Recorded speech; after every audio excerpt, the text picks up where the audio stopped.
ako sa mám vnímať ako úplne iný človek. Veľa ľudí v mojom okolí a aj ľudí, ktorých nepoznám a viem, že taký sebarešpekt je veľmi ťažký si nejako vyvinúť. A hlavne v neskôršom veku. Je to proces, ktorý trvá každému individuálne a nie je ľahký. Netrvá zo dňa na deň, ani z mesiaca na mesiac, ani z roka na rok. Treba ho budovať každý deň pekne postupne. A za pár rokov bude taký, ako ste chceli na začiatku. A reálne k tomu stačí jediná vec a to je, že sa naučíte hovoriť nie. Tam je väčšinou bod mrazu veľa ľudí, či už v mojom okolí, alebo ja som takisto mala taký bod mrazu, že som nevedela hovoriť nie na veci. Že som si nevedela zastať samu seba a nevedela som vyjadriť vlastný názor, nemala som vôbec nejakú silu v mojom hlase. A nemyslím si tak, že ma nebolo počuť, alebo že som nemala voľné, ale reálne som samú seba zadrhávala s tým, aby som niečo nevyjadrila, aby to náhodou neurazilo toho druhého človeka, pritom mne to nejako ublížilo, alebo mi to vadilo. A nevedela som sa proste vyjadriť, lebo to nebola odpoveď, ktorú ten človek chcel počuť. Podľa mňa je veľmi znormalizované, hlavne aj na Slovensku, alebo teda celkovo u nás, že nie, a hlavne u žen, že nie je odpoveď. A že na všetko musíte prikývať a že musíte hovoriť áno. Takto svet nefunguje, v živote tak nefungoval, ani tak nebude fungovať. Reálne nie je normálna odpoveď, s ktorou sa dá vyriešiť mnoho problémov, ale nemusíte byť agresívni, veci sa dajú riešiť úplne v poriadku, keď to ten človek nepochopí, jeho chyba proste, vy ste mu to sa snažili vysvetliť a reálne, keď to ten človek nepochopí, tak to nemá pochopiť. Není to človek, o ktorom sa máte zaujímať ďalej. Ak to nie je nejaký váš blízky, na ktorom vám strašne záleží, sa fakt tým nezaoberajte a proste neberte tých ľudí, že ich stretnete niekedy v živote. Reálne polku ľudí, ktorých stretnete a nechcete sa ku nim vyjadriť, nikdy už neuvidíte. Why waste your time? Druhá vec je, máš potrebu strašne vysvetľovať svoj názor. Ono nie je to problém až do toho bodu, keď hoď čo spravíš v svojom živote, budeš musieť vysvetľovať. A to ťa tak či tak unaví, nebude ťa to baviť a reálne ani tú osobu, ktorá to má stále počúvať, to nebude baviť. Reálne, keby niekto vysvetľoval prečo, ako, čo spravil do bodky, stále, non-stop, tak ma to nebaví.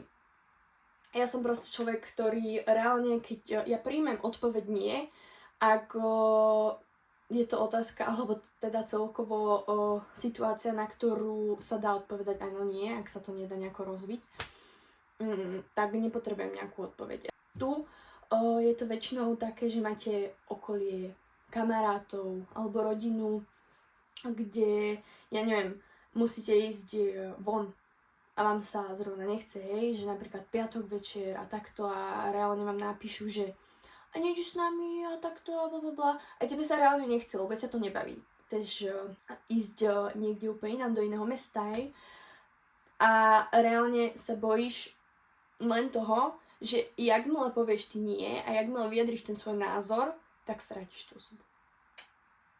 Aj keby umreš z toho, neumreš z toho. Neodpadne ti noha, neodpadne ti ruka, stále môžeš dýchať, stále si proste tu, len si vyjadril svoj vlastný názor. Keď sa ten dotyčný na to urazí, to je jeho problém, nie tvoj. Ty si mu normálne povedal, vieš čo, prosím ťa, dneska naozaj nechcem ísť von, nechcem ísť na tú kávu, chcem to spraviť proste takto, bodka, hej. Chceš ísť so mnou? Keď ten človek povie, nie, fuck it, ideš ďalej. A čo proste? Reálne nezaoberaj sa tým, že ty keď sa k niečomu vyjadríš, normálne, nemyslím to s urážkami ani s ničím, a povieš, že to takto nechceš, že to chceš inak a ten človek to nevie pochopiť a ide si proste to tvoje stále rodeo, bum, bác, dovidenia. Takých ľudí v živote nepotrebuješ a hlavne keď sa chceš posúvať ďalej vo svojom živote a chceš to proste otočiť, chceš byť a ja úspešnejší, proste šťastnejší v svojom živote, prečo by si sa mal obklopovať debilmi? ktorí nechápu a nevedia pochopiť tvoj vlastný názor. Ak sa každý z tvojich kamarátov vie na teba uraziť len kvôli tomu, že nechceš ísť von, alebo nechceš spraviť určitú aktivitu, cut them fucking off. Pretože nepotrebuješ takých ľudí. Reálne v živote máš toľko ľudí, či už v robote, alebo celkovo v tvojom živote, o ktorých ešte ani nevieš, že prídu.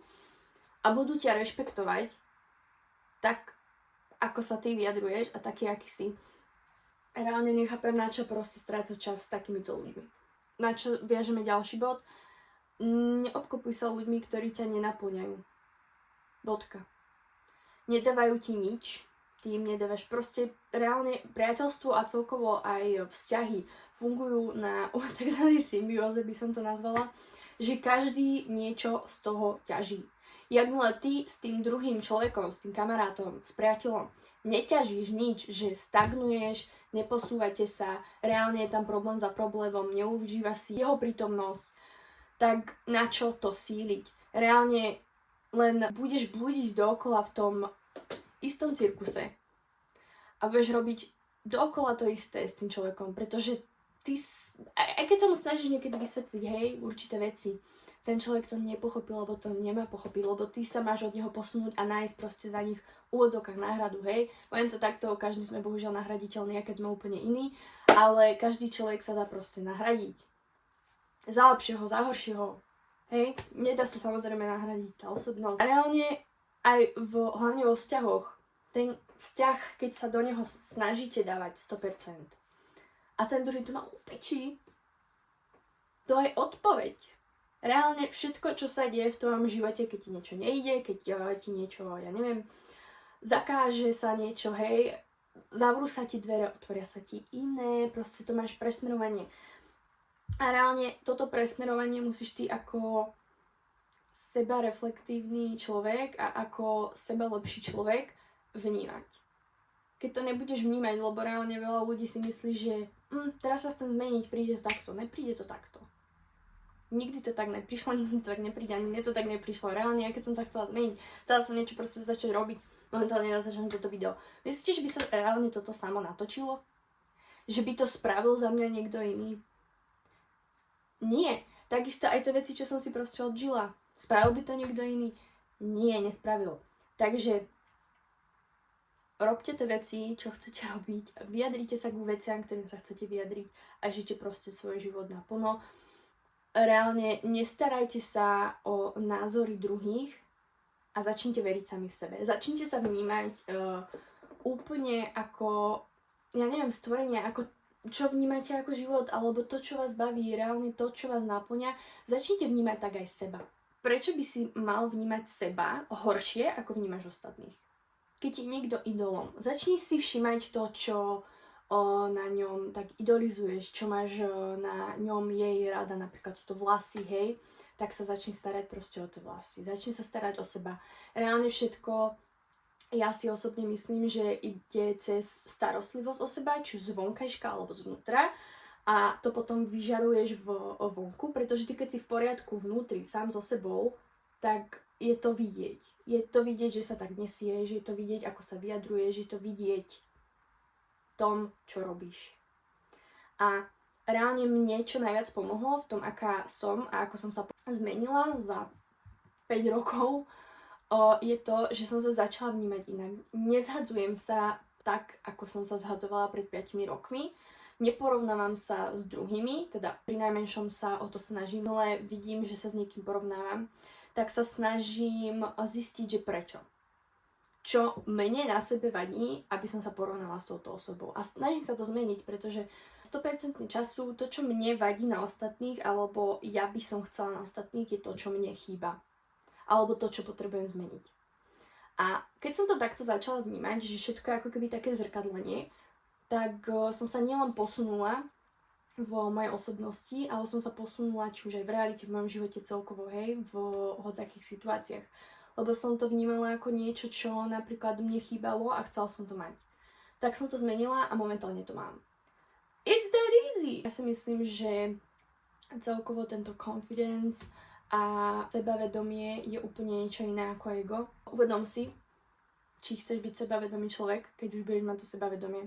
alebo egoista. Tam sa dá veľmi rýchlo sklznúť s tým, že ten človek si neuvedomuje, cez čo všetko si musel prejsť, aby bol tam, kde je teraz. A veľmi rýchlo vie nabrať to nezdravé ego. To zdravé ego je úplne v poriadku, že si môžete dovoliť veci, čo ste si kedysi nemohli dovoliť. A viete sa presadiť lepšie v svojom živote. Ale byť úplný egoista a dokazovať si, že ste niečo viac, pričom nie ste, pretože každý sme z mesa a kostí. Let the action speaks for itself. Ak by ste chceli viac takýchto podobných videí, kde sa vyjadrujem k určitým problémom, čo si ľudia prechádzajú, ako sa v niečom možno zlepšiť v osobnosti a ako brať život trošku lepšie a nadnie sa nad tým, tak kľudne spravím, pretože mňa to veľmi baví dávať takto nejakú radu cez internet a dúfam, že vám to pomohlo alebo že ste si z toho niečo zobrali a užívajte. Bye bye!